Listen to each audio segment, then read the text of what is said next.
Assalamualaikum warahmatullahi wabarakatuh. Baik rekan-rekan semuanya, saya ingin melanjutkan pembahasan mengenai cara kerja sistem pengapian, khususnya yaitu konvensional atau tipe lama. Ya, langsung saja. Pada saat kunci kontak terhubung, ya, kita lihat di situ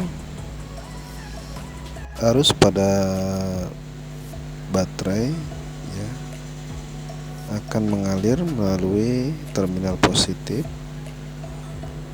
dan menuju kunci kontak.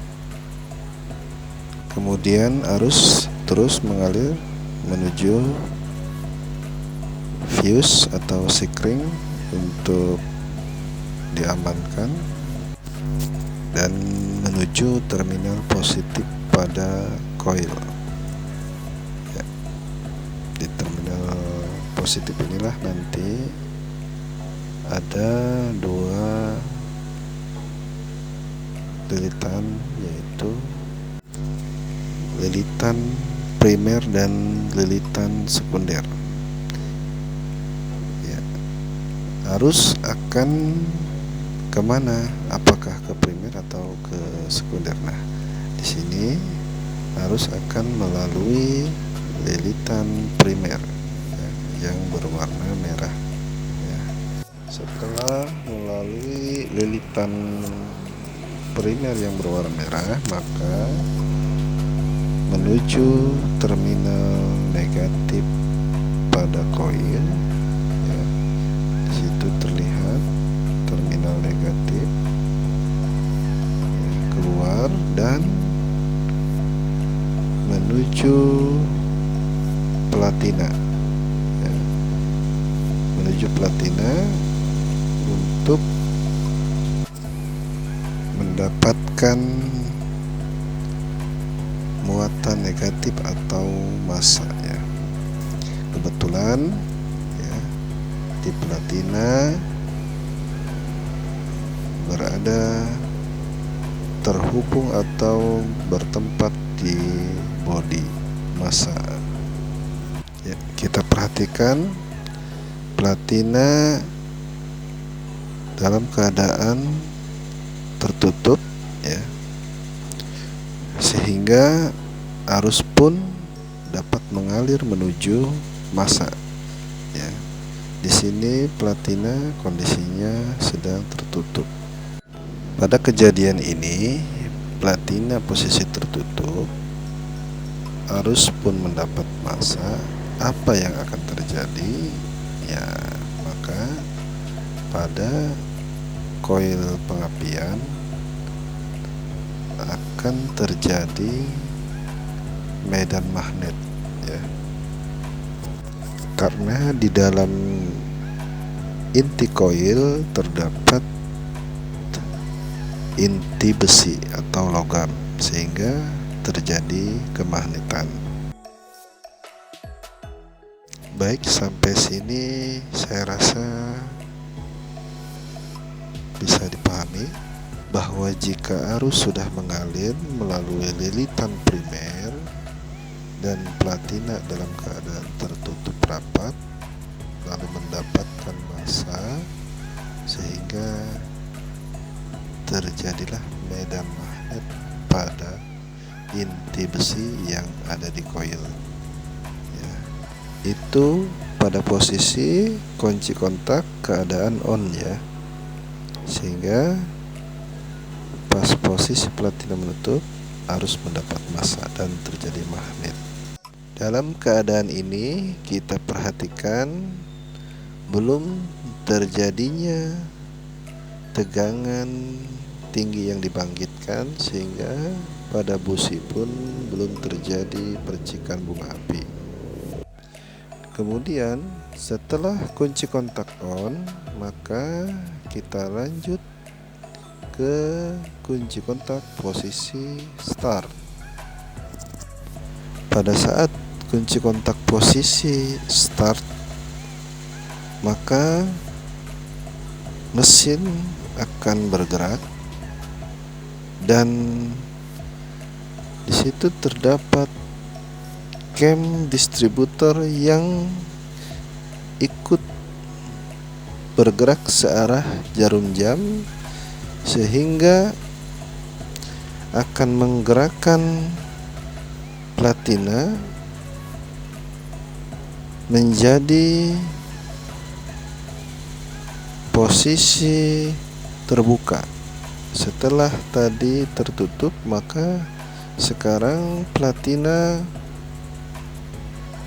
bekerja membuka oleh cam distributor yang telah bergerak searah jarum jam yang mendapatkan gerak daripada mesin setelah kunci kontak di posisi start. Sehingga saat inilah massa pada koil atau lilitan primer menjadi terputus, dan apa yang akan terjadi setelah baru saja koil mendapat massa dan terjadi magnet diputus secara tiba-tiba oleh platina. Baik, disinilah terjadinya istilah tegangan induksi sendiri yang dihasilkan oleh pemutusan arus secara tiba-tiba dan bangkitnya tegangan induksi sendiri sebesar kurang lebih 300 sampai 400 volt, dan ditampunglah sementara oleh komponen yang bernama kondensor, ya, sehingga pemutusan yang dilakukan oleh platina membuka tadi langsung bangkit tegangan induksi sendiri sebesar kurang lebih 300 sampai 400 volt oleh magnet yang dibangkitkan atau dihasilkan oleh lilitan primer, diserap oleh kondensor sehingga memungkinkan pemutusan arus menjadi sempurna dan tidak terjadi kemungkinan loncatan bunga api ketika platina mulai membuka, dan induksi pun terjadi secara sempurna oleh bantuan daripada kondensor. Maka dengan bantuan kondensor ini, artinya kondensor telah membantu proses terjadinya pembangkitan pertama ini, yaitu tegangan induksi sendiri, dengan membantu platina agar memutuskan arusnya secara sempurna, sehingga tidak terjadi kemungkinan loncatan api yang terjadi pada kontak poin platina, membuat pemutusan dan pembangkitan tegangan induksi pertama berhasil dan membuat tegangan yang dibangkitkan oleh koil pun menjadi besar dan berlipat dari sumber arus baterai yang hanya 12 volt. Ya, pada saat ini juga terjadi pada lilitan sekunder, yaitu adalah tegangan induksi bersama yang terjadi saat ini melalui lilitan sekunder ya. Jadi setelah primer bangkit tegangan induksi sendiri sebesar 300 sampai 400 volt kurang lebih. Sekarang lilitan sekunder terjadi tegangan induksi kemudian. Dengan bermodalkan tegangan induksi pertama tadi, yaitu induksi sendiri yang dibangkitkan oleh lilitan primer melalui proses pemutusan arus oleh platina yang sebagian diserap oleh kondensor untuk menyempurnakan pemutusan, dan modal tegangan yang bangkit bertahap ratusan volt tadi, yaitu kurang lebih 300 sampai 400, maka mampu melalui lilitan sekunder yang jumlah gulungannya lebih banyak dan penampangnya lebih kecil, sehingga tidak mampu dialiri hanya sebesar 12 volt dari sumber baterai. Maka sekarang induksi berikutnya adalah yang dibangkitkan oleh lilitan sekunder.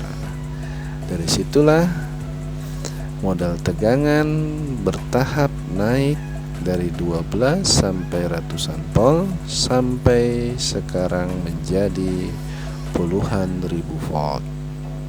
Ya, dari titik inilah bangkitnya tegangan puluhan ribu volt. Ya, saya kenapa bicaranya puluhan ribu volt? Maka bila bicara standarnya, yaitu koil akan membangkitkan tegangan tinggi kurang lebih sebesar 15.000 volt sampai 25.000 volt. Nah, dari titik itulah tegangan ini naik berlipat-lipat, yang tadinya hanya 12 volt saja dari sumber baterai sehingga menjadi puluhan ribu volt. Lalu tegangan tinggi ini pun sama mencari massa. Di manakah kira-kira massa yang akan coba dicari oleh tegangan ini? Ya, tepatnya yaitu ada di busi. Maka tegangan pun akan segera dibagikan oleh komponen yang bernama distributor. Di dalamnya terdapat rotor yang akan berputar searah jarum jam ya, mengikuti gerakan camshaft distributor